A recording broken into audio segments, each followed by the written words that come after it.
మీరు hair fall తో struggle అవుతున్నారా? 150+ బ్రాంచెస్ ఉన్న అడ్వాన్స్ గ్రో హెయిర్ క్లినిక్ లో ఇప్పుడే ఫ్రీ కన్సల్టేషన్ బుక్ చేసుకోండి. నమస్తే, వెల్కమ్ టు సుమన్ టీవీ. నేను మీ సాయి భైరి. మ్యాచ్ నెంబర్ 13 ఈ ఐపీఎల్లో జరగబోతుంది. ముంబై ఇండియన్స్ వర్సెస్ అదేవిధంగా రాజస్థాన్ రాయల్స్ మధ్య. సో ఈ యొక్క పోరులో ఎవరు గెలవబోతున్నారు, ఎవరి ప్రదర్శన ఏ రకంగా ఉండబోతుంది, ఎలాంటి పరిస్థితులు ఉండబోతున్నాయి మ్యాచ్లు అనేది కూడా తెలుసుకునేటువంటి ప్రయత్నం చేద్దాం. మనతో పాటు స్పోర్ట్స్ అనలిస్ట్ సిహెచ్ వెంకటేష్ గారు ఉన్నారు. సార్ నమస్తే సార్. నమస్తే సాయి.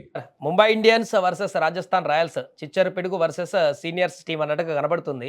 ఎలా ఉండబోతుంది సార్ ఈ మ్యాచ్? మీరన్నట్టుగా ఫోకస్ అంతా కూడా వైభవ్ సూర్యవంశీ మీద ఉంటుంది. సో వైభవ్ సూర్యవంశీ వర్సెస్ జస్ప్రీత్ బుమ్రా లాంటి ఇది ఎలా ఉంటుంది కాంటెస్ట్. బుమ్రా బౌలింగ్ అతను ఎలా ఫేస్ చేస్తాడు, ఎంతవరకు సక్సెస్ అవుతాడు అనేది కూడా అందరూ చూస్తారు. లాస్ట్ మ్యాచ్లో సూర్యవంశీ 30+ రన్సే చేశాడు. బట్ యశస్వి జైస్వాల్ ఒక మంచి ఇన్నింగ్స్ ఆడడం మనం చూసాం. సో ధ్రువ్ జురెల్ మంచి బ్యాటింగ్ చేశాడు. సో డెఫినెట్గా రాజస్థాన్ రాయల్స్ ఆశించిన దానికంటే బాగా పర్ఫామ్ చేస్తున్నారు. టోర్నమెంట్ స్టార్ట్ కాకముందు రాజస్థాన్ రాయల్స్ గురించి ఎవరు పెద్ద గొప్పగా అనుకోలేదు. ఎందుకంటే సంజు శాంసన్ వాళ్ళు మిస్ అవుతున్నారు, బౌలింగ్లో అంత స్ట్రెంత్ ఉన్నట్టు కనబడలేదు. కానీ there bowlers are doing extremely well. Jofra Archer కానీ, నాన్రే బర్గర్ కానీ, వాళ్ళ స్పిన్నర్స్ కానీ మంచి బౌలింగ్ చేస్తున్నారు. సో ఐ థింక్ వాళ్ళు అనుకున్న దానికంటే బాగా పర్ఫామ్ చేస్తే 2 మ్యాచ్లు గెలిచారు. వాళ్ళు ఇప్పుడు ఆడిన 2 మ్యాచ్లు గెలిచారు. పాయింట్స్ టేబుల్ కూడా టాప్ 4లో ఉన్నారు వాళ్ళు.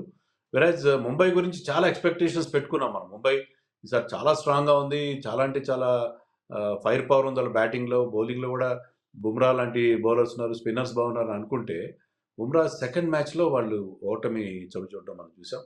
సో ముంబైకి ఇది మళ్ళీ కంబ్యాక్ అవ్వడానికి మంచి అవకాశం. సో మరి ఏమవుతుందో చూడాలి. But I think Rajasthan has been very impressive ఈ సీజన్లో.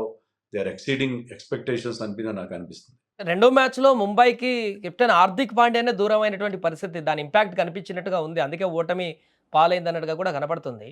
నిజమే అంటారా? హార్దిక్ పాండ్యా లేనటువంటి లోటే స్పష్టంగా కనిపించింది అంటారా రెండో మ్యాచ్లో? అంటే హార్దిక్ పాండ్యాని ప్లేయర్గా మిస్ అయి ఉంటారు. కెప్టెన్గా సూర్యకుమార్ యాదవ్ మనకి వరల్డ్ కప్లో కానీ T20 ఫార్మాట్లో ఇండియాకి ఎంత మంచి విజయాలు అందిస్తున్నాడో మనకి తెలిసిన విషయమే. ప్లేయర్గా మిస్ అయ్యారు మీరు అన్నట్టుగా. ఎందుకంటే అతను ఆల్రౌండ్ ఎబిలిటీ, అతను ఇచ్చే బ్యాలెన్స్, ఆ టీంకి ఇచ్చే ఫినిషర్గా అతను ఆడే తీరు, దాన్ని ఖచ్చితంగా మిస్ అయ్యారు. ఎందుకంటే వాళ్ళు మొదటి నుంచి కాస్త తడబడుతూ ఆడడం, రోహిత్ కానీ తర్వాత రికెల్టన్ కానీ క్విక్గా రన్స్ చేయలేకపోవడం, అది మనం చూసాం. So I think Hardik Pandya ఈ మ్యాచ్లో అతను ఏదో అనారోగ్య కారణాల వల్ల ఆడలేదు. ఈ మ్యాచ్లో ఆడే అవకాశం కనిపిస్తుంది మనకి. తను ఆడితే కనుక డెఫినెట్గా టీం మళ్ళీ పుంజుకునే అవకాశం ఉంది. పార్టీ వేదికగా జరగబోతున్నటువంటి మ్యాచ్లో బ్యాటింగ్ ఫేవర్గా ఉండేటువంటి అవకాశం ఉందా? అక్కడ గ్రౌండ్ అదేవిధంగా బౌలింగ్ ఫ్రెండ్లీ ఉంటుందా? ఆల్రెడీ ఒక మ్యాచ్ ఆడారు అక్కడ. ఎలా ఉండబోతుంది?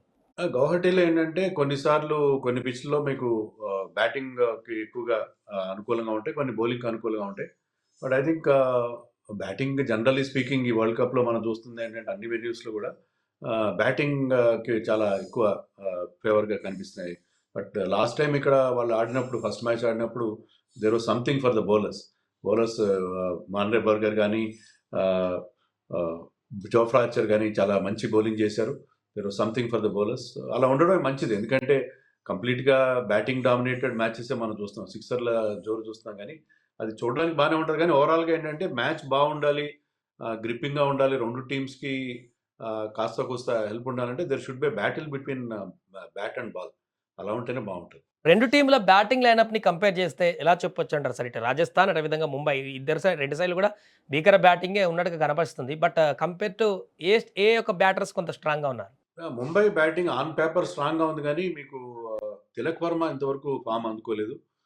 అలాగే రోహిత్ శర్మ ఫస్ట్ మ్యాచ్ బాగా ఆడాడు, సెకండ్ మ్యాచ్లో ఒక స్లో అయ్యాడు. అతను ఆశించిన స్పీడ్లో ఆడలేని పరిస్థితి మనకు అనిపించింది.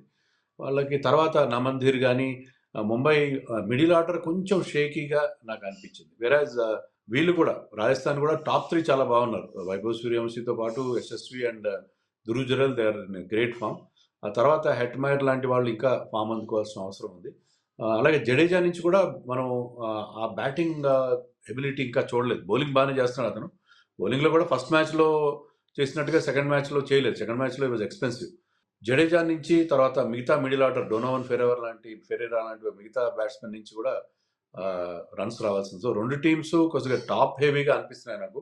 మిడిల్ ఆర్డర్ కొంత వల్నరబిలిటీగా అనిపిస్తుంది. సో ఇప్పుడు వైభవ్ సూర్యవంశీ బుమ్రా బౌలింగ్ని ఎదుర్కోబోతున్నాడు రేపు ఈ మ్యాచ్లో. సో ఎట్లా ఉండబోతుంది? అందరూ కూడా ఈగర్‌గా వెయిట్ చేస్తున్నారు. 2 మ్యాచ్‌లో మంచిగా పర్లేదు రానిచ్చాడు. మొదటి మ్యాచ్ అద్భుతంగా రానిచ్చాడు. 2 మ్యాచ్‌లో కూడా కావాల్సిన పరుగులు చేశాడు సూర్యవంశి. కానీ బూమ్రాను ఎలా ఎదుర్కుంటాడనేటువంటి ప్రశ్న కూడా ఉత్పన్నమవుతుంది. ఏం చెప్పొచ్చంటారు దీనికి? డెఫినెట్‌గా. ఎందుకంటే ముంబై అటాక్‌లో అందరూ ఇంటర్నేషనల్ బౌలర్స్ ఉన్నారు. బుమ్రాతో పాటు మీకు Mitchell Santner, Trent Boult, Hardik Pandya, Shardul Thakur, Deepak Chahar లాంటి బౌలర్స్ ఉన్నారు కాబట్టి వీళ్ళని ఎదుర్కొని అతను ఏ విధంగా క్లిక్ అవుతాడు. ఎందుకంటే క్వాలిటీ అతని మీద ఉన్న ఒక విమర్శ ఏంటంటే చాలామంది ఏమంటారంటే వీక్ బౌలింగ్ అటాక్స్ మీద అతను రెచ్చిపోయి ఆడతాడు. క్వాలిటీ బౌలింగ్ ఫేస్ చేయడంలో కొంచెం ఇబ్బంది పడతారని. సో దాన్ని అతను డిస్ప్రూవ్ చేయాలంటే ముంబై అటాక్‌లో against the likes of Bumrah and Trent Boult runs చేయగలిగితే అప్పుడు అతని విషయంలో మనం ఖచ్చితంగా ఇండియాకి తొందరలోనే తీసుకొని రావాలని ఒక ఇంప్రెషన్ కలుగుతుంది. సో ఈ నాక్ అతని విషయంలో చాలా చాలా ఇంపార్టెంట్ అవుతుంది. స్కోర్ ఎక్స్‌పెక్ట్ చేస్తారు గౌహాటీలో. లాస్ట్ మ్యాచ్‌లో కూడా పెద్దగా ఎక్కువ స్కోర్ రానట్టుగా ఉందక్కడ. సో ఈ మ్యాచ్‌లో ఏమన్నా 200 చూడొచ్చా? 200 అనేది చాలా రొటీన్ అయిపోయింది. ఈపీఎల్‌లో మనం చూస్తుంది ఏంటంటే 200 ప్రతి టీమ్ 200 చేయడం, ఆ 200ని ఆహ్, డిఫెండ్ చేసుకోవడం కూడా కష్టంగా ఉండే పరిస్థితి కనిపిస్తుంది. ముఖ్యంగా వైభవ్ సూర్యవంశి ఫస్ట్ గనక రాజస్థాన్ బ్యాటింగ్ చేసి వైభవ్ గనక బ్యాట్ ఝుళిపిస్తే మనకి 200 ప్లస్ ఈజీగా వచ్చే అవకాశం ఉంటది ఈ టీమ్. అలాగే ముంబై టీమ్ కూడా వాళ్ళకి బోలెడంత ఫైర్ పవర్ ఉంది. They have got wonderful strikers of the ball. So 200 వచ్చే అవకాశం ఉంది. పిచ్ ఎలా ఉన్నా, కండిషన్స్ ఎలా ఉన్నా కూడా ఇప్పుడున్న లేటెస్ట్ టీ20 స్టైల్ ఆడే స్టైల్ ఆఫ్ బ్యాటింగ్ చూస్తుంటే ఏంటంటే డిఫికల్ట్ పిచ్ మీద కూడా మనం నిన్నటి మ్యాచ్‌లో చూసాం. ఎస్ఆర్‌హెచ్ ఒక డిఫికల్ట్ పిచ్ మీద మనకి క్లాసన్ అండ్ నితీష్ కుమార్ రెడ్డి చాలా అగ్రెసివ్ బ్యాటింగ్ చేశారు. సో అలాంటి బ్యాటింగ్ మనం ఇప్పుడు మోడర్న్ డే బ్యాట్స్‌మెన్ నుంచి ఎక్స్‌పెక్ట్ చేయొచ్చు. సో ఫైనల్‌గా ఈ యొక్క మ్యాచ్‌లో ఎవరికి కొంత ఎడ్జ్ ఉందని చెప్పుకోవచ్చు సార్? రాజస్థాన్ వర్సెస్ ముంబైలో ఎవరు గెలిచేటువంటి అవకాశం ఉన్నట్టుగా మాట్లాడుకోవచ్చు? జనరల్‌గా అయితే ముంబైకి అడ్వాంటేజ్ ఉంటదని చెప్పాలి గానీ, రాజస్థాన్ ఈ సీజన్‌లో ఆడుతున్న తీరు చూస్తుంటే నాకు 50, 50 గానే కనిపిస్తుంది మ్యాచ్. టాస్ కూడా కొంచెం కీలకం అవుతది. ఎందుకంటే ఇప్పటివరకు మనం చూసిన మ్యాచ్‌లో ముందుగా బౌలింగ్ చేసిన టీమ్స్, చేజింగ్ చేసిన టీమ్స్ ఎక్కువ గెలుస్తున్నాయి కాబట్టి, ఐ థింక్ 50, 50 ఛాన్స్ ఉంటది. టాస్ గెలిచిన టీమ్‌కి కొంత అడ్వాంటేజ్ ఉంటదని అనుకుంటాను. Right sir. Thank you so much. అదే Rajasthan Royals versus Mumbai Indians మధ్య జరగబోతున్నటువంటి మ్యాచ్ నంబర్ 13లో ఎవరు గెలుస్తారు? ఎవరు పాయింట్ టేబుల్‌లో మరొక 2 పాయింట్లు సాధిస్తారనేది వేచి చూడాలి.